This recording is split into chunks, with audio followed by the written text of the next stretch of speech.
नमस्कार, दिव्य हिमाचल टीवी में आपका स्वागत है। मैं हूं आपके साथ निखिल अवस्थी। शुरू करते हैं आज का बुलेटिन मुख्य समाचारों के साथ। हिमाचल में अब बाहरी राज्यों से नहीं आएंगे पोल्ट्री उत्पाद, सरकार ने हफ्ते के लिए लगाया प्रतिबंध। मुख्यमंत्री का आश्वासन, एनडीआरएफ बटालियन मुख्यालय स्थापित करने की तेजी लाएगी सरकार। कोरोना वैक्सीन के लिए प्रदेश भर में हुई फाइनल रिहर्सल, 700 जगह पर की गई तैयारियां। कांग्रेस की चुनौती, हिम्मत है तो पार्टी चुनाव चिन्ह पर करवा ले नगर निगम के चुनाव।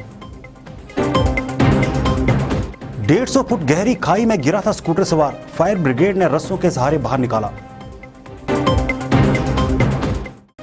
हिमाचल में 2 और कोरोना संक्रमितों की मौत, 843 रह गए एक्टिव केस। और अब समाचार विस्तार से। बाहरी राज्यों से अब पोल्ट्री उत्पादों पर सरकार ने क्या फैसला लिया है, आइए जानते हैं। मुख्यमंत्री जयराम ठाकुर ने कहा कि प्रदेश में अन्य राज्यों से पोल्ट्री उत्पादों को लाने पर 1 सप्ताह के लिए प्रतिबंध लगाया है। राज्यों से पोल्ट्री उत्पादों के माध्यम से संक्रमण न आए, इसके लिए निर्णय लिया गया है। मुख्यमंत्री जयराम ठाकुर ने कहा कि बर्ड फ्लू को फैलने से रोकने के लिए लोगों को सुरक्षा उपायों को अपनाने के बारे में संवेदनशील बनाने के लिए सूचना, शिक्षा और संचार पर बल दिया जाना चाहिए। वे बर्ड फ्लू के कारण उत्पन्न स्थिति का जायजा लेने के लिए सोमवार को बैठक की अध्यक्षता कर रहे थे। जयराम ठाकुर ने कहा कि अब तक बर्ड फ्लू के कारण 4324 प्रवासी पक्षियों की मौत हुई है। इन पक्षियों को प्रोटोकॉल के अनुसार दफनाया जा रहा है ताकि वायरस के प्रसार को रोका जा सके। उन्होंने कहा कि पशुपालन और वन्य प्राणी विभाग के 65 त्वरित प्रतिक्रिया दल पौंग डैम और आसपास के क्षेत्रों की निगरानी कर रहे हैं। मुख्यमंत्री जयराम ठाकुर ने कहा कि जिला मंडी के बल में एनडीआरएफ बटालियन के मुख्यालय की स्थापना के लिए भूमि चिन्हित करने और हस्तांतरित करने की सभी आवश्यक औपचारिकताओं में तेजी लाई जाएगी ताकि बटालियन सुचारू रूप से कार्य कर सके। जिला मंडी के बल में एनडीआरएफ बटालियन के मुख्यालय की स्थापना के लिए जयराम ठाकुर ने एनडीआरएफ के कमांडेंट बलजिंदर सिंह और प्रदेश सरकार के अन्य वरिष्ठ अधिकारियों के साथ आज एक महत्वपूर्ण बैठक की। मुख्यमंत्री ने राजस्व विभाग को इस दिशा में सभी आवश्यक कदम उठाने और वन विभाग को एफसीए स्वीकृति शीघ्र प्राप्त करने के निर्देश दिए। उन्होंने कहा कि भारत सरकार ने क्षेत्र की भौगोलिक परिस्थितियों और आपदाओं के प्रति संवेदनशीलता को ध्यान में रखते हुए राज्य के लिए नई एनडीआरएफ की 14वीं बटालियन को मंजूरी प्रदान की है। उन्होंने कहा कि प्राकृतिक आपदाओं के समय त्वरित प्रतिक्रिया सुनिश्चित करेगी। जयराम ठाकुर ने कहा कि प्रदेश में लगभग 6 स्थानों पर एनडीआरएफ क्षेत्रीय प्रतिक्रिया केंद्र स्थापित किए जाएंगे। प्रदेश में कोरोना वैक्सीनेशन के लिए प्रशासन की ओर से तमाम तैयारियां की जा रही हैं और आज पूरे प्रदेश में ड्राई रन का आयोजन किया गया।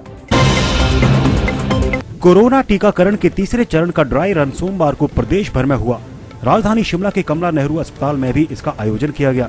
बता दें कि देश के प्रधानमंत्री ने 16 जनवरी से देश भर में टीकाकरण शुरू करने की घोषणा कर दी थी। इसी को लेकर सोमवार को प्रदेश भर में अंतिम चरण का ड्राई रन किया गया।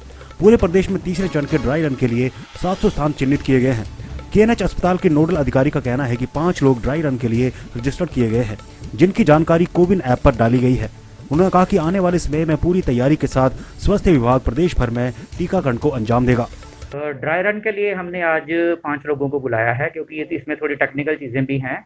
हमें कोविन ऐप पे भी उनको अपलोड करना पड़ता है सबके डाटा को, तो इनमें कोई प्रैक्टिकल लेवल पे प्रॉब्लम्स ना आए, उसी के लिए dry run mock drill type की होती है।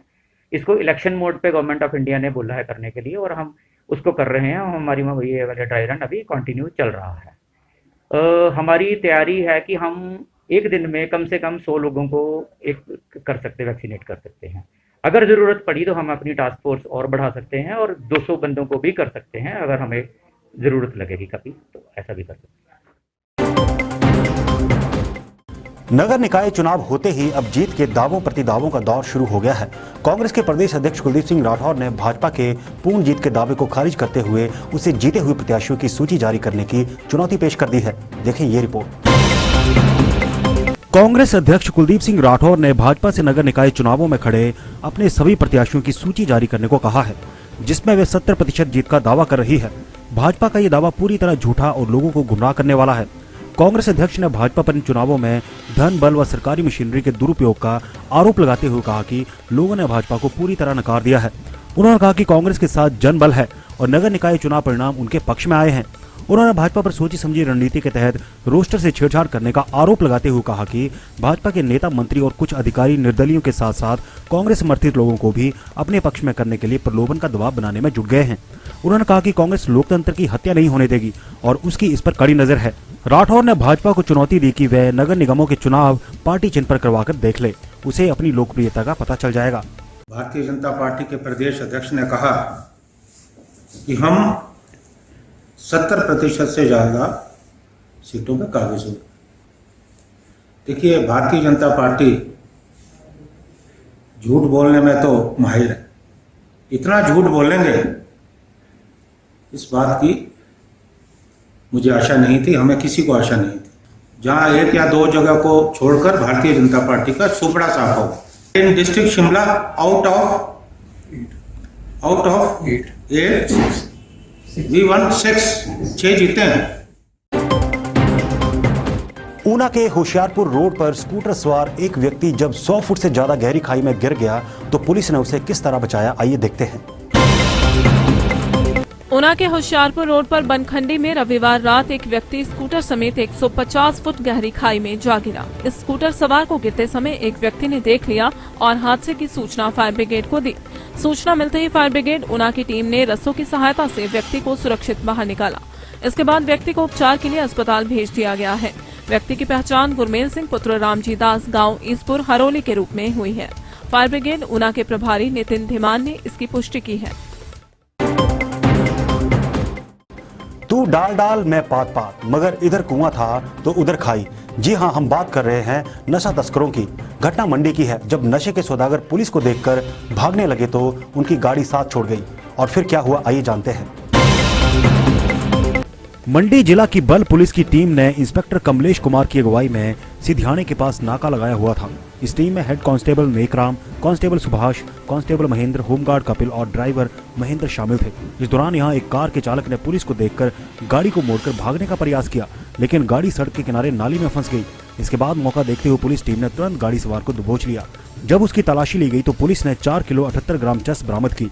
मंडी एसपी शालिनी अग्निहोत्री ने बताया कि इस मामले में टांडू और घराण के रहने वाले 2 लोगों के खिलाफ मामला दर्ज किया गया है। और इसमें रूटीन चेकिंग के दौरान एक सस्पिशियस व्हीकल जो है वो सड़क पर पाया गया और व्हीकल जो है पुलिस से बचने के लिए यू टर्न लेने की कोशिश करता हुआ जो है एक नाली में फंस गया। और उसमें क्योंकि सस्पिशियस था इसलिए 2 रिस्पेक्टेबल विटनेसेस को पुलिस सर्च टीम में शामिल किया गया है। और सर्च के दौरान जो है 2 व्यक्ति जो कि टांडू मंडी के ही रहने वाले हैं, घरान और टांडू तहसील के, 45 और 42 वर्ष की उम्र है और एक स्विफ्ट गाड़ी में ये ट्रैवल कर रहे थे। उसमें इनकी तलाशी से हमें 4 किलो 78 ग्राम चरस जो है वो इनके पास से पाई गई है, इनके पोजीशन से। हिमाचल में कोरोना के एक्टिव मरीज धीरे धीरे कम हो रहे हैं, लेकिन मौत का आंकड़ा बढ़ता जा रहा है। सोमवार को अंतिम सूचना तक प्रदेश में 2 लोगों की मौत हो गई, जबकि 30 नए मरीज सामने आए। हिमाचल प्रदेश में सोमवार को अंतिम सूचना तक 2 और कोरोना संक्रमितों की मौत हो गई है। इसी के साथ राज्य में मौत का आंकड़ा 949 पर जा पहुंचा। इसी दौरान 30 नए मामले आए, वहीं 156 मरीज स्वस्थ हुए। नए मामलों की बात करें तो हमीरपुर में अब तक 15, कांगड़ा में 6, मंडी में 4, सिरमौर में 3, शिमला और लाहौल स्पीति में एक नया मरीज मिला। बता दें कि प्रदेश में अब तक 56,482 लोग संक्रमित हो चुके हैं। इनमें 843 सक्रिय मामले हैं। इसके अलावा 54,642 मरीजों ने अब तक कोरोना महामारी को मात दी है। और आइए अब जानते हैं मौसम का हालचाल। हिमाचल प्रदेश में 17 जनवरी तक मौसम साफ रहेगा। मौसम विभाग द्वारा राज्य में पूरे सप्ताह के दौरान बारिश व बर्फबारी न होने का पूर्वानुमान लगाया गया है। ऐसे में प्रदेश के लोगों को बारिश व बर्फबारी के लिए अभी और इंतजार करना पड़ेगा। मौसम विभाग द्वारा 25 जनवरी के बाद ही मौसम में करवट आने की संभावना जताई जा रही है। अधिकतर क्षेत्रों में सोमवार को मौसम शुष्क बना रहा। दिन के समय धूप खिली रही, मगर दोपहर बाद राज्य के कुछ स्थानों पर शीतलहरों के प्रवाह के साथ ही आसमान में बादल घिरने शुरू हो गए थे, जिससे कुछ स्थानों के तापमान में बीते रोज के मुकाबले गिरावट रिकॉर्ड की गई है। केलांग के अधिकतम तापमान में सबसे ज्यादा 3 डिग्री की गिरावट आंकी गई है। इसके अलावा शिमला, सुंदरनगर, धर्मशाला, ऊना के तापमान में बीते रोज के मुकाबले गिरावट दर्ज की गई है। और अब चलते चलते केंद्रीय मंत्री अनुराग ठाकुर ने नगर निकाय चुनावों में भाजपा की जीत के लिए मतदाताओं का जताया आभार। करनाल से हवाई मार्ग के जरिए हिमाचल लाई जाएगी कोरोना वैक्सीन, एक पैकेट में होंगी 10 वायल। बड़सर के कोहला गांव में दर्दनाक हादसा, ट्रैक्टर के नीचे दबकर ड्राइवर की मौके पर मौत। नादौन के घलू गांव में ढलान से फिसलकर दहकते अलाव में जा गिरा युवक, झुलसने से चली गई जान। आज के लिए बस इतना ही। देखते रहिए दिव्य हिमाचल टीवी।